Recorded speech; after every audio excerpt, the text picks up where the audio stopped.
After you go through the darkness of the loss, you have the glory of what you gain. You have the feeling of basing your life in reality. You have to go through in Christian circles we would call that the valley. You have to go through that time before you get to the joyful part, and we probably minimize that for folks. It's Wednesday, February 15th, 2017, and you're listening to the Armchair Atheism podcast. I'm your host, Taylor Carr, and for this episode of the show, I interview Gayle Jordan, the Executive Director of Recovering from Religion. Many of us in the U.S., though also internationally, are well aware of the strong influences that religion can have over society and culture. Depending on where we live, who our friends and family are, and other factors, we may find it a struggle to fit in, to feel supported or cared about. I thought then that for this show I would talk with Gayle about some of the resources her organization provides for those who have found themselves in a similarly difficult situation. So without further ado, allow me to introduce my guest. Gayle Jordan is the Executive Director of Recovering from Religion. She is also an attorney and a former personal trainer. At her website, Happy, Healthy Heathen, she blogs about secularism, life on her farm in Tennessee, and endurance event training. Gayle, welcome to the show. Thank you, Taylor. It's so good to be here. So to begin with, can you tell us a little bit about yourself and what your own personal journey has been like in leaving a religious background? Sure. I've blogged about that, and I can kind of give you the Reader's Digest condensed version of that. It's not as compelling as some stories. It probably parallels some folks, but I was raised in the faith. My particular flavor is Southern Baptist, and I was in church 3 times a week when I was a kid. When I was in college, I was involved in the Baptist Student Union, the whole thing. And then when I got married as a young person, we did my husband and I did every possible leadership role that we could, and I often say that my Baptist street cred is that I raised my children in the faith. And so I had 4 children real close together, which is not something that I encourage for everybody, but when my children were all coming into their teenage years and they had the typical teenage Christian youth group, and Taylor, I know what you mean. I know that you know what I mean when I say that they had the typical Christian youth group questions. I had always taught them to be relentless in their pursuit of knowledge and education, and I said, that's valid, and let's find the answers together. And when we all started looking together, I say we started inside the bubble first. They went to their youth minister, and I went to my minister, and we got the party line, that there are things that we're not going to understand, and God's ways are higher than our ways, blah, blah, blah. And it was so unsatisfactory that then we went outside the bubble.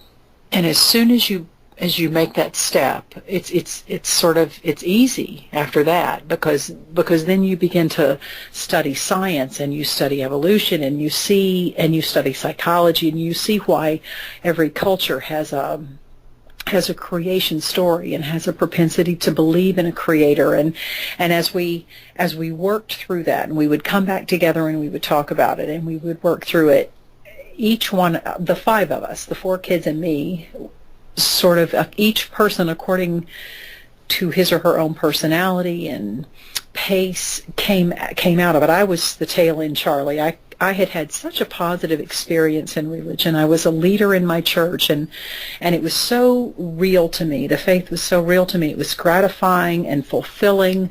And so as I faced the reality that this was not what I thought it was, I hung on and till the bitter end, until finally I just had to admit to myself, this doesn't rise to the level of evidence for the existence of a God anyway. So that's the short version. We all came out of the dogma of religion and into the light of reason and rationality, and the kids are all bright free thinkers now, and so that's my personal journey. Well, that's pretty amazing that all of you wound up coming out of that. It was you notice that I left a person out. My marriage didn't survive that. That was and that was trying. That was very troublesome, and it was a painful time. He is still a religious person.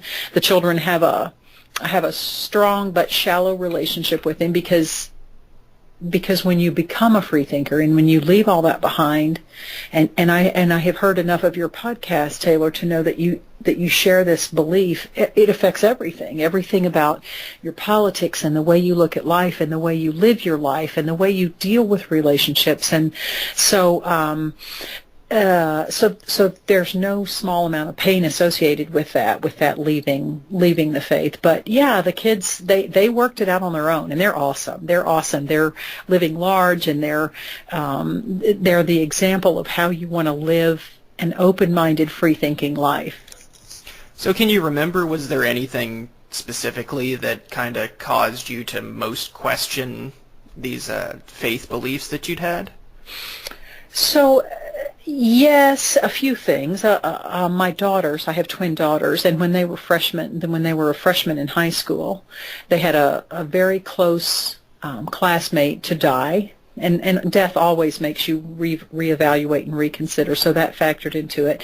I have a little side story that parallels my journey out of faith. I personally, when I reached 40 years old, I had what I call now an epiphany, because I was a very typical church lady. The denim jumper, the church casserole dish, the whole thing. I was overweight and out of shape, very happy. I mean, I would have considered myself a happy person, involved in church and all that. And so when I hit 40, I had this moment, this epiphany of, I have to. The first 40 years of your life, you can pretty well do what you want and expect your body to cooperate. But the second 40 is a little bit different story. You have to begin to nurture your body and take care of yourself, and if you expect it to take you for the next 40 years. And so instead of wanting to follow up like a diet plan or a fitness plan, I thought, I need to have this information. So I started researching the science of metabolism and movement, and so in that process, it brought to me this whole awareness of evolution and how our bodies work and how we evolved over time to thrive and what that meant. And so that had no small influence on me when I began my journey. It's kind of a weird thing. My kids were asking me the questions about religion from a moral and a historical perspective, but then the science part I was questioning because I was having my own journey out of conventional wisdom on how we're supposed to take care of our bodies. So that's probably far more information than you wanted to your simple question about what influenced me the most. But that was sort of a parallel journey I was taking as I was coming out of religion. I had the emotional journey, but then I had the physical journey as well. In my experience, that's actually something that when I left the faith that my family had raised me with, there was this assumption from mostly my father, but also other people who I would meet, that the main thing that was what steered me away was science. But it's been interesting how often that seems to be something, I think mostly because of course, Richard Dawkins and Christopher Hitchens and a lot of the emphasis that gets placed on science and the incompatibility of it with religious belief. But that seems to often be something that is almost assumed of people who leave the faith nowadays. And for me, it was also questions of a historical and moral nature. So I think I would not be surprised if that were something that was true of a lot of people who have left the fold, so to speak. Sure, and it's stunning that we've dodged it as in that religious lifestyle, that you dodge it on so many levels, that you dodge the historical part, that you dodge the psychological part, that you dodge the anthropological part and the physical part and the scientific part. It's stunning that it's so comprehensive, this religious mentality, that all of those very important issues at some point didn't trip us earlier than it did. So how did you first become acquainted with recovering from religion before you got involved with it? So when I came out when I came out to myself, when I realized, okay, I don't believe any of this, and now what? Now what do I do? I was and it was the beginning of the internet era, and I was sort of isolated. I live in the Southeast. I live in Tennessee, and so everybody I knew was a religious person. I knew one person that was a self-described atheist, and surprise, surprise, it was a young white college man. And so I was like, oh, well, okay. So I couldn't wait. I wanted to know what other atheists looked like and talked about, and so I went to the American Atheist Convention in Des Moines, and I think that was about 2011, something like that. And I met Darrell Ray. He was there promoting his organization, and he had founded Recovering from Religion in 2009 because he saw a need for folks to have a resource to be able to go to, that this process is no small process. And if we could offer, he saw that there needed to be a place to go when you, from beginning to end, from the moment you start having the doubts until you come to terms, and even the years beyond that, when you continue to unpack the baggage that is associated with leaving religion. And so I met him there. I read his books, as because he's Dr. Darrell Ray, and so I was aware of and understood what the mission of Recovering from Religion was, and that was my first exposure to that. So when was it that you came on board with Recovering from Religion? I became the executive director exactly a year ago, in January of 2016. Well, belated congratulations then. Thank you. Thank you. It's been an awesome journey. So one of the things that I find interesting about something like Recovering from Religion is, I'm sure you've heard this too, there's even atheists who sometimes will ask, what's the point of something like this? Why is it important to provide resources like your organization provides to people who are coming out of religious traditions and religious communities? Because there's often this kind of, rhetoric of, getting atheists together is like herding cats and such, and it's just something that, you don't typically think about, I guess I could say. Sure, and we, the board of Recovering from Religion, the organization of Recovering from Religion, we make a real concerted effort to keep that, our mission statement, at the foremost of our thoughts. We want to serve as a resource for those folks. We want to provide hope, healing, and support for folks struggling with the issues of doubt and non-belief. And so that's both broad and narrow. But if you can put yourself back into our mindset of where we were at those times, what we needed, what kind of help we needed for that time in our life when we most needed help, when it's a seismic shift for a lot of us. Everything changes. And so if you can put yourself back into that frame of mind where you think, what would have helped me? How could I have, especially those of us who are in our societies and our cultures where you don't have a lot of exposure to people who don't have a religious belief, and what would have helped? Would this hotline, would we have reached out and called a complete stranger to be able to talk on the phone about what's going on in our head, or what kind of support do we need? So we try often in Recovering from Religion to reevaluate and see, are we giving our folks the best resource for the trauma that sometimes accompanies doubting, and going from the very first moment of doubt to the very last bit of, I think I have finally recovered from this whole process. And so we spend that's our goal, that's our mission statement, and it's really what we try to do with Recovering from Religion is to provide that resource to be able to be all of the things that we need whenever we go through that process. It was a while ago now that when I first deconverted, I didn't realize this until much later, but I did get extremely lucky that one of my good friends, as soon as I sort of shared some of those doubts that I had with him, he just kind of came right out and said, I've been having the same doubts and think I'm on the same track. And it's interesting Wow. to think back on that and wonder, if I hadn't had that experience, someone close to me who could share in that with me. Sure. It's really it's hard to imagine if I would have stayed on the same path that I've sort of stayed on Well, now. and that's what we try to think about. What would it feel like if you did have a trusted friend, or if you did have someone who could help hold your hand as you go through this.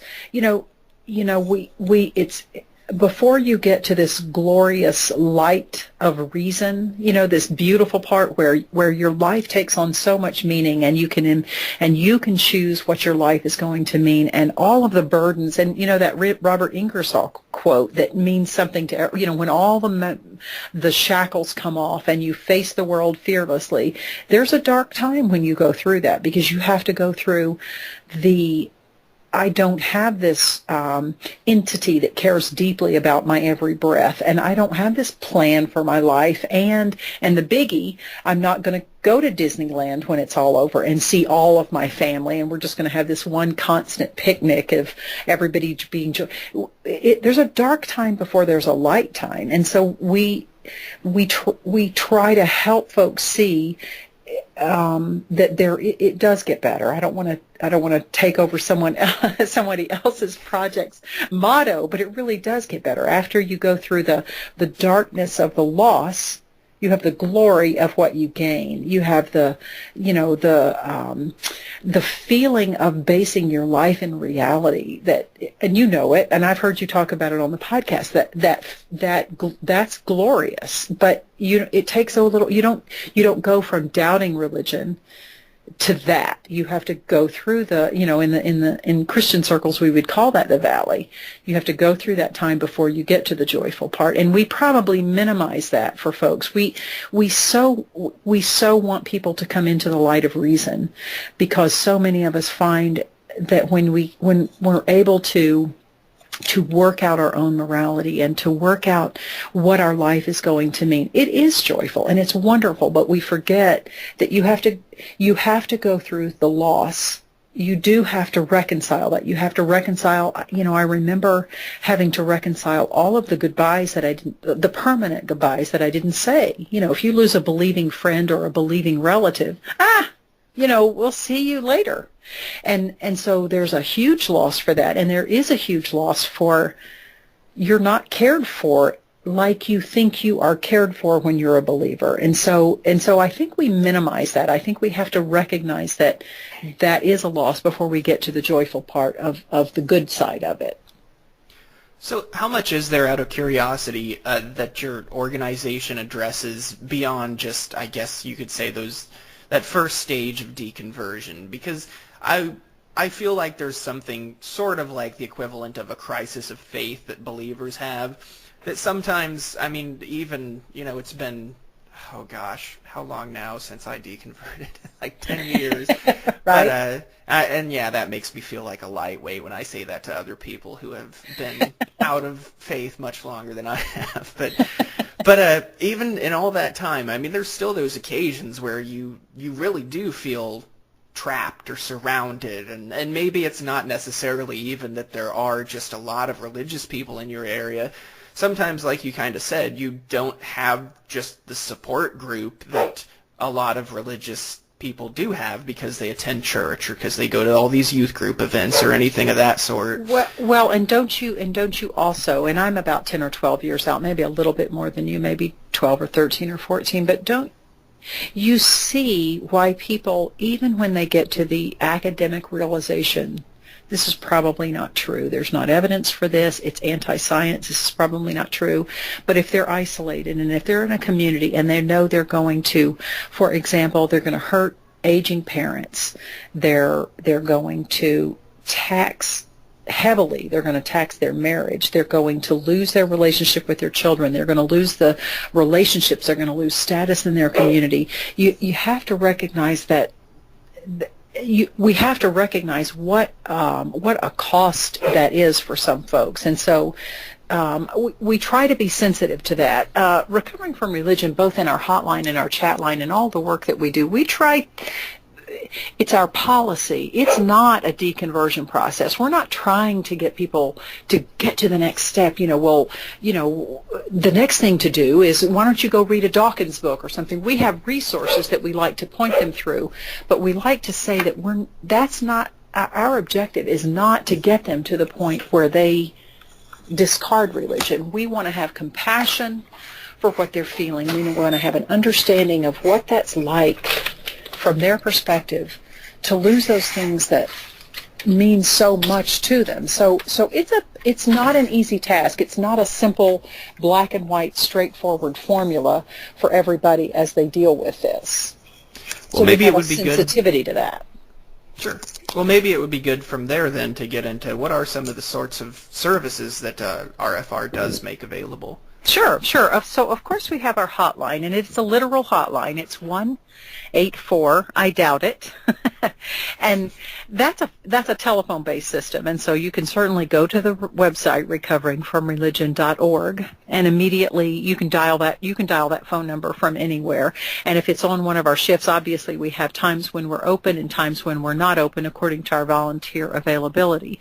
We have that. Last year we added a chat line, and what that did, Taylor, is it opened it up to the internet. It's not phone-based, it's internet-based, and that opened it up internationally. So we have seen our reach go from sort of a national reach to an international reach. And so we have that.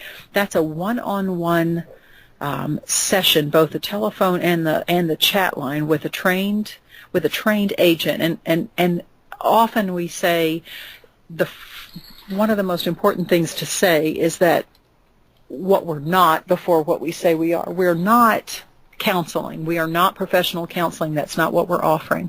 We're also not a deconversion process. So what we're offering is peer support. We're offering a soft place to ask questions. We're offering we all know the value of talking through our issues. So we give a person a soft place to ask their questions. We ask them about their feelings and how that feels to them to have that experience, to have had their church, have a bad reaction to their doubts and questions. And so we do a lot of reflective listening and asking questions to get them to process their own feelings. But we're not trying to get them to get to the next level. We're letting them take their own pace. We're letting them examine their own atmosphere, so to speak, so that they know what they do next and how to deal with this, and we're offering some non-judgmental, compassionate listening. So we also offer, one of our projects is called the Secular Therapy Project, and that is, that's unique in the secular community in that those are vetted therapists, whether that's marriage and family, whether that's a social worker, whether that's whatever a therapist may be, they're vetted by our professional staff to ascertain that they provide only evidence-based therapy. And that includes much, much more than just ascertaining that they don't provide religious therapy. That's anything that falls in the category of woo. That's, making sure that the therapist is not telling you to have your chakras aligned, or that Mercury is in retrograde, or any of that. This is evidence-based therapy, so we do offer that as well. Now that's a commercial service. That's we provide the connection between the therapist and the client to be able to provide therapy that they work out on their own professional relationship. And then we also offer local support groups, which is real-time, real people in a community. It's almost an expansion of the hotline. It's people that meet together. It's both peers that talk about their own experiences, and it's a qualified moderator that helps facilitate the discussion of the group. So those are some of the features we offer. We're always in the process of evaluating and reevaluating what we can offer to our clients to most meet their needs. And so that's where we are right now, but it's always a work in progress. So how many on your staff have actually come from a religious background themselves? I don't know if you're quite aware of this, but just as far as you know, I guess. Right. That's such a good question. I don't necessarily know if we keep that as a statistic, but it's hundreds of volunteer hours that are built into both our hotline and our chat line program. So of those, I don't know the answer to that question. I would say most folks are, only because of the nature of the statistics in America, that most of our folks have some exposure to religion, where they are on the spectrum. I'm assuming that mirrors the general our general social percentages in American society, that I don't know, 60 or 70% would have had some exposure to religion along the way, and maybe just a few of those would never have had any exposure to religion. So that's a guess on my part. So it sounds like from some things that you referenced there just a moment ago, this could be something conceivably that's recovering from religion in a broader sense. Like you said, it's not just deconversion based, if that's not the aim of it. It sounds like, is this something that somebody, say, who's maybe in a Jewish community in this area that has a whole lot of Christians and feels a whole lot of stress from a lot of people in that community, is this something that they could also contact to get some support, or at least be heard in that sense? Sure, and that's always our objective. You know, we always have high aspirations of being able to fill that need, but anything that's associated with that. And here's the irony: you yourself are about 10 years out. I expect that probably at some point you find yourself having to that something raises its head about your religious days that surprises you. All of a sudden, maybe you experience the death of someone who's close to you, or maybe whatever it is, you have some event, some life event that all of a sudden, even 10 years out, you find yourself reverting to a religious mindset, or you have baggage that reveals itself, and all of a sudden you have to unpack all over again. Oh, I thought I had discarded that along the way. So it's funny you should say that, because that right? actually did happen to me like Right? about a year and a half ago. So. Right. Well, what happened? Well, I don't want to go into too much detail, but it was something related to one of my loved ones, and sort of it was a medical emergency, I guess you could say, that happened, and it was interesting because some of what happened was kind of also something that reminded me a little bit of I guess in a weird sort of way, the evidence for naturalism, because Wow. it was one of those things that made me question things in the sense of purpose and meaning, but at the same time kind of be like, wow, look how fragile we are, and look how this doesn't look like, souls and afterlives and all these things that I had once believed. So it was a little bit of a conflict of both sides, I guess I'd say. Did that come as a surprise to you? On both counts, yes, I guess I'd say. Right. That's what I mean by it's so pervasive and it's so ubiquitous everywhere that we don't even realize that it's a religious issue. And all of a sudden you find yourself evaluating and saying, wow, that's not rational. That's not reasonable that I'm having this experience that I'm having this emotional response to that. And you find when you dig deep enough, it's like, yeah, that's what that is. That's a holdover. Or you make some kind of a judgment on somebody, some kind of a weird judgment, and you think, where did that come from? And you dig deep enough and you find, oh, it's my religious background. That's where that is. And so I don't know if we ever get to the point where we can say we're completely devoid of that okay, I've unpacked all that. I'm square. I'm good. I won't ever have to worry about that again. I think we have to be aware that that's the insidious nature of indoctrination, is it's going to surface at unexpected times. So what kind of plans then does let me put this in as a maybe politically correct a way as I can, but as you're probably well aware, there have been a lot of anxieties and religious issues as well that have come up to be increasingly troubling for many Americans since the November election. One very recent one that I can think of is the confirmation of Betsy DeVos, who is pretty concerning to a lot of secular-minded people. Mm-hmm. So what kind of plans, if any, I guess, does RFR have for engaging with these sorts of things that are coming up now?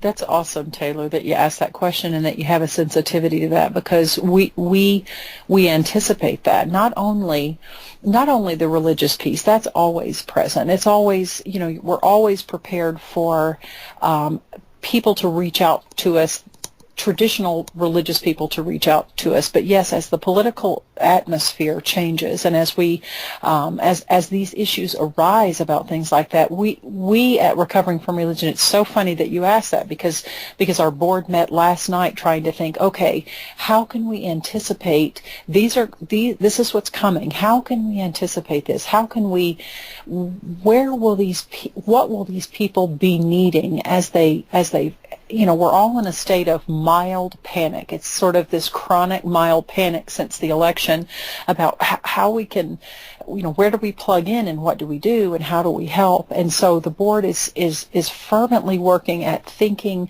and trying to put ourselves in that mindset on saying, if you are a religious person in today's society, and let's say you're a progressive religious person, and so you have this political drama that's playing out, but then almost inevitably that's going to lead you to these questions about faith and the meaning of that, because this is it ultimately parallels very closely religious belief. This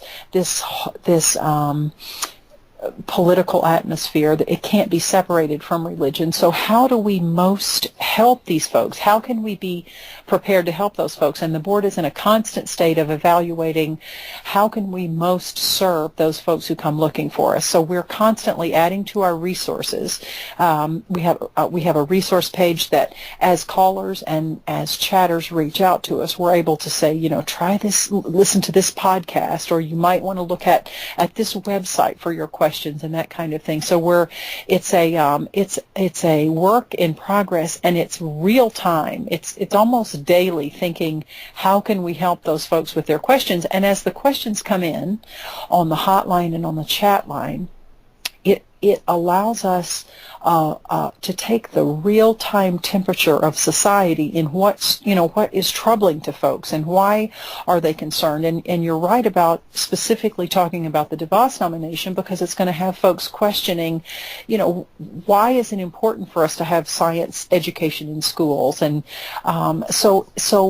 so the board is doing all it can. The board and the organization, the volunteer group of Recovering from Religion, it's a constant awareness and a constant assessment of how we can best be that resource for those folks who are going through that experience. I'm willing to bet that there are probably people listening to this who may be curious about what ways are there for people to become involved or become volunteers with the RFR. Sure. It's an awesome process. When you go to recoveringfromreligion.org, there's a volunteer button. You click it and the process starts. Our volunteer manager is highly organized, and she will take you through the process from start to finish. It won't surprise you to know we have a vetting process for our volunteers. There's which involves an interview process. It involves some references, and then according to what the volunteer skills and volunteer availability, that's when we know how to plug you into whether it's a support group or whether it's a hotline agent or whether it's a chat line agent or any number of things. With an organization as large as Recovering from Religion, we have needs for technical experts, for website development, and all of these cutting edge programs that we want to offer our folks. And so we encourage everyone on the spectrum that there is a place for you to work at Recovering from Religion. We encourage therapists to apply for the Secular Therapy Project so that they can be vetted and they can be put into the database, so that when folks reach out and they need therapy, we have folks that reach out to us so that because they want to be a hotline agent or a chat line agent, that's an entire podcast all on itself. I serve as a chat line agent myself, partly because I want to keep grounded and keep at the forefront of my mind why it is we do what we do, but also because there's such a need for it. It's such a need to be an instant resource for someone who says, nobody understands me.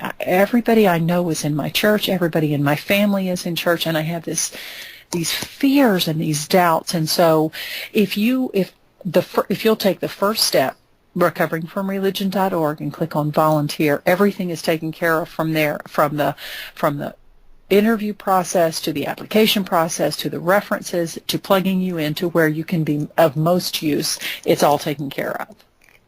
Well, that sounds great. So what are some of the events or developments or anything that you have coming up or that Recovering from Religion has on the horizon? Okay, well, that's a big, fat, super secret thing.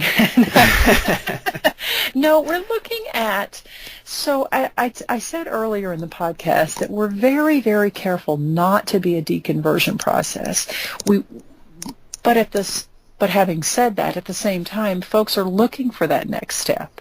And so how do we provide both the resources that genuinely helps someone who's questioning, but we still maintain these boundaries of this. We don't want people to hesitate to call because the reputation is, oh, they're just going to make you into an atheist, or they're just going to trash your belief. We absolutely, positively want to retain that those boundaries of, this is not deconversion. This is a place to ask your questions. It's a safe, non-judgmental space for you. But at the same time, we want to provide as many resources as possible. So it's a constant effort on our part to try to thread that proverbial needle on what our folks need and what we can offer them. So we do have some projects on the horizon. I will keep it a big fat secret because we hate to launch that without kind of having that fully fleshed out and developed. But just what I'd like to say is mostly just know that that's always an effort on the part of the board, is to provide that the most needed resources as possible that we can to folks who are questioning. Well, I'm glad to hear that. I know that especially as 2017 continues to unfold, that may be something that's sorely needed. It probably already is. But Sure. All right. Well, Gayle, I appreciate you taking the time and coming on the show. Oh, Taylor, what a pleasure it was. I have so enjoyed listening to your podcast. Yours was not one that I had known about before, and so I have enjoyed listening to them, and I so appreciate the opportunity to visit with you today. All right. Well, you have a good one. Thank you so much. I'd like to thank Gayle Jordan for coming on the show. If you'd like to find out more about her, or you'd like to find out any more about Recovering from Religion, links are available in the description for this episode at godlesshaven.com. At godlesshaven.com, you can also find out more about the show, more about myself, and plenty of additional content. Music in the show is my own work. Thank you for listening, and please join me again in the not-too-distant future for another episode of Armchair Atheism.